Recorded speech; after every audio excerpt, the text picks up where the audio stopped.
Good morning. आज आपण ओट्सची रेसिपी सांगणार आहे. खूप लोकांना ओट्स कसं करायचं हे माहीत नाही. आमचे ध्येय बलवान, सुदृढ, तंदुरुस्त कोल्हापूर ह्या विचारानं मी तुमच्यासमोर एक छोटीशी ओट्सची रेसिपी करून दाखवणार आहे. आज आपण ओट्स कशी करायचे हे शिकायचं आहे. पहिला गरम पाणी जरासं घ्या, त्याच्यामध्ये 1-2 चमचे छानपैकी डिंक टाका. डिंक चांगला उकळल्यानंतर त्याच्यामध्ये अंजीर घालायचे. अंजीर कट करून 3 अंजीर टाकायचे. डिंकाचं पाणी झालेलं आहे. आता ह्याच्यामध्ये आपण घालणार आहे हिरवा वेलदोडा. हिरवा वेलदोडा टाकायचा आहे कमीत कमी 10 नग.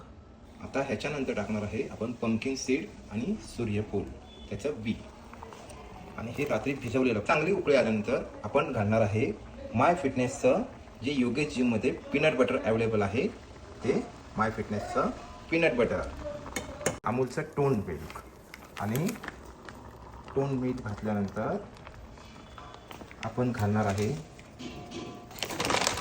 Saffola plain oats. मित्रांनो, अशा तऱ्हेने हे तयार झाले हेल्दी होममेड मिल्क ओट्स. आता फक्त मस्तपैकी छान खायचं आणि छान राहायचं. हेल्दी खा आणि फिट राहा.